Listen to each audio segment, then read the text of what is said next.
Doctor जो Dispenza की book becoming supernatural के 45 पेज नंबर में उन्होंने एक व्हील बनाया है एंड इसे डिपिक्ट करने की कोशिश की है कि किस तरह से हमारी एनर्जी कहाँ कहाँ जाती है एंड उसके बाद कितनी थोड़ी सी एनर्जी हमारे पास बच जाती है, उस थोड़ी सी एनर्जी से हम कुछ क्रिएट कैसे कर सकते हैं।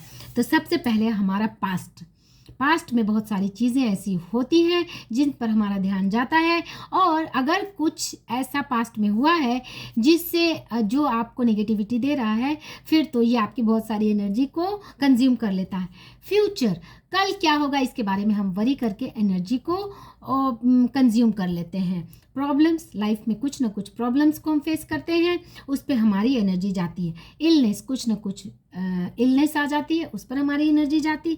क्लोथ्स, कौन से क्लोथ्स पहनने हैं, कौन से ख़रीदने हैं, कहाँ से ख़रीदने हैं, ये भी अच्छी खासी एनर्जी कंज्यूम करती है। अपॉइंटमेंट्स, कहाँ हमें जॉब लेना है। News, TV, computer, emails, Facebook, YouTube, LinkedIn, cellphone, WhatsApp, text, Instagram, Twitter, Snapchat. Pain, शरीर में कहीं दर्द हो, वो भी हमारी एनर्जी कंज्यूम कर रही है। बॉडी, शरीर हमारा कैसा है, हम दुबले तो नहीं हो रहे, मोटे तो नहीं हो रहे, पेट तो नहीं निकल रहा, चेहरे पे झुर्रियाँ तो नहीं दिख रही, एट्सेट्रा। फेस हमारा कैसा है, इस पे भी हमारा ध्यान जाता है कि आजकल डार्क स्पॉट्स हो गए हैं, अंडर आई सर्कल दिख रही है, एट्सेट्रा। इन लॉज कैसे हैं, ये तो एनर्जी कंज्यूमिंग लेडीज़ के लिए सबसे ज़्यादा है कि हमारे इन लॉज क्या कर रहे हैं मेरे साथ। एंड फ्रेंड्स, हमारे फ्रेंड्स, अगर किसी ने आपको रिप्लाई नहीं किया उस पर भी हमारा ध्यान चला जाता है। फ्रेंड्स, रिलेटिव्स पर भी ध्यान जाता है कि किस तरह के हैं, कैसे हमारे साथ उन्होंने कभी क्या किया और कैसे हैं, एट्सेट्रा। ये भी एक एनर्जी कंज्यूमिंग है। सिबलिंग्स पर भी ध्यान जाता है कि सिबलिंग्स किसने क्या किया, कौन ग्रो कर रहा है, कौन आगे बढ़ रहा है, कौन मुझसे जल रहा है, एट्सेट्रा। एंड पेरेंट्स ने हमारे साथ क्या किया, क्या करना चाहिए था, क्या नहीं किया। पार्टनर, हमारा पार्टनर, ये तो बहुत बड़ा आज के डेट में मैरिड कपल्स के लिए बहुत बड़ा एनर्जी कंज्यूमिंग है। कुछ लोगों के लिए, मैं ये नहीं कहूँगी हर किसी के लिए, लेकिन ये भी हमारी एनर्जी कंज्यूमिंग है। अगर आपके टुवर्ड आपका पार्टनर नहीं करता है तो वो अच्छी खासी एनर्जी कंज्यूम कर लेता है। एंड जॉब, बॉस, किसी का बहुत अगर कड़क बॉस है तो उस पर भी ध्यान जाता है। वर्कर्स, आपके अकॉर्डिंग काम कर रहे हैं या नहीं कर रहे हैं, ये भी एनर्जी कंज्यूमिंग है। एनिमीज, कुछ दोस्त दुश्मन होते हैं। एंड कार भी है कि उसमें पेट्रोल डालने हैं, उसके ईएमआई भरने हैं, एट्सेट्रा। हाउस की मेंटेनेंस है, जिनके पास नहीं है उसे ख़रीदना है, ख़रीद लिया तो पैसे देने हैं। मनी कितना है, कितना आएगा। पेट्स भी लोग रखते हैं। फूड, क्या खाया, क्या खाना था, क्या नहीं खाना था। एक्सरसाइज करना चाहिए, नहीं करना चाहिए। ये सारी और इन सब के बारे में जो डिस्पेंजा लिखते हैं कि every person, object, thing, place और situation in our familiar physical reality has neurological network assigned to our brain and emotional component connected to it. We have experienced all these things. यानी इन सारी चीज़ों से related कहीं ना कहीं हमारे पास एक एक्सपीरियंस है। This is how our energy becomes bonded to our past present reality, and therefore as you place your attention on all these elements your energy is flowing away. इन सारी चीज़ों पर अगर आपने ध्यान देना शुरू किया तो आपकी एनर्जी कहीं ना कहीं फ्लो कर रही है एंड अब आपके पास बहुत कम एनर्जी बचेगी कुछ ना कुछ क्रिएट करने की। तो अगर आप अपनी लाइफ को क्रिएटिव बनाना चाहते हैं, मनी मैनिफेस्ट करना चाहते हैं, कुछ नया क्रिएट करना चाहते हैं, तो ये सारी चीज़ें तो हमारे लाइफ का पार्ट है, ये रहेंगी ही, लेकिन इन पर हमें फोकस नहीं करना। पास्ट जो चला गया है उसे लेट गो कर दें। फ्यूचर आने वाला है उसके बारे में सोचना बेकार है, हमें क्या करना है उस पर ध्यान देना है।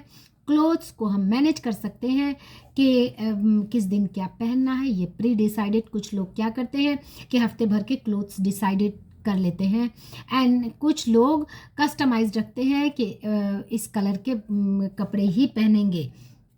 उससे भी हमारी, क्योंकि ये आपको डिसीजन फैटिक देता है, हर दिन कौन से कपड़े पहने, ये छोटी सी बात आपको एक डिसीजन फैटिक देता है। अपॉइंटमेंट्स के बारे में आप पहले से डिसाइड कर लें कि क्योंकि डिसीजन मेकिंग में कॉन्फ्लिक्ट आपके नेगेटिविटी यानी आपको एक कॉन्फ्लिक्ट जो है वो आपके एनर्जी को कंज्यूम करता है। एंड न्यूज़ इतना ही देखें जितना ज़रूरी है, पॉजिटिव हो नेगेटिव हो, न्यूज़ जस्ट न्यूज़ है, देखा और लेट गो कर दिया। कंप्यूटर पे जितना काम करना है उतना ही करें। यूट्यूब अननेसेसरी ना देखें, जिन्हें आपको देखना है वही देखें। लिंक्डइन जितना काम करना है उन सारी चीज़ों को डिवाइड करके जस्ट काम किया एंड लेट गो कर दिया। अगर अभी हमने यूट्यूब देखा तो उसके बारे में हम बाद में नहीं सोचेंगे। एंड व्हाट्सएप पर भी बहुत सारे लोगों की एनर्जी कंज्यूम होती है, इसे भी मिनिमाइज़ करें। अगर आपको इतनी सी भी नेगेटिविटी व्हाट्सएप के किसी इमेज किसी ग्रुप से मिलती है, वहाँ से एग्जिट कर लें, उसको रिप्लाई ना करें, उन्हें मैनेज करना सीखें। बॉडी में पेन अगर हो रहा है, डॉक्टर से दवाइयाँ लें एंड उसके बारे में सोचें नहीं क्या है, क्यों है, कैसे है। हाँ, उसमें कुछ ना कुछ हर चीज़ को हम एनालाइज ज़रूर करेंगे, कहाँ पर क्या करना है क्या नहीं करना है, ये विजडम लाना बहुत ज़रूरी है। इन लॉज मोस्टली लेडीज़ की कंप्लेन इन लॉज से रिलेटेड ही होती है। मैंने अभी तक बहुत सारे लेडीज़ को इसी तरह से काउंसलिंग किया है कि उनके प्रॉब्लम मोस्टली इन लॉज से रिलेटेड होते हैं। तो जो कोई कुछ कर रहा है उसे करने दे, आपको क्या करना है इस पर आपका फोकस होना चाहिए। यही तरीका है अपनी एनर्जी को बचाने का, कंज्यूम करने का। Your energy is flowing away from you and leaves little energy in inner world of thoughts feelings to create something new in life.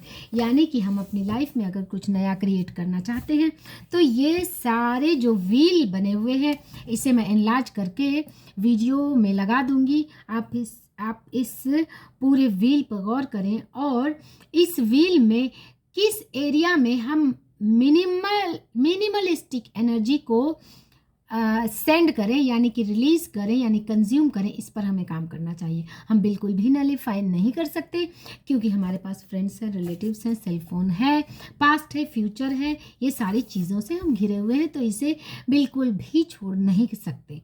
लेकिन हमें इसे डील करने सीखना चाहिए, यानी इतनी विजडम लाना चाहिए कि जो पास्ट था वो गुजर गया और अब उसका कोई रोल हमारी लाइफ में नहीं। फ्यूचर में क्या करना है उस पर ध्यान नहीं देना है, अभी प्रेजेंट पावर ऑफ नाउ में रहना है। अभी हमें अपना 100% देना है और इसका सबसे अच्छा तरीका है माइंडफुलनेस और सबसे अच्छा तरीका है अपने काम से प्यार करना। आप अपने काम में जितना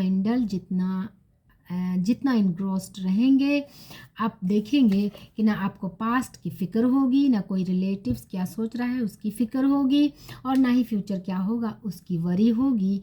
तो हमें डील करने सीखना होगा अपने से जुड़े लोगों को और अपनी लाइफ के हर एस्पेक्ट्स को। उम्मीद है मेरा वीडियो पसंद आया होगा। पसंद आए तो लाइक शेयर सब्सक्राइब करें। Thanks for watching.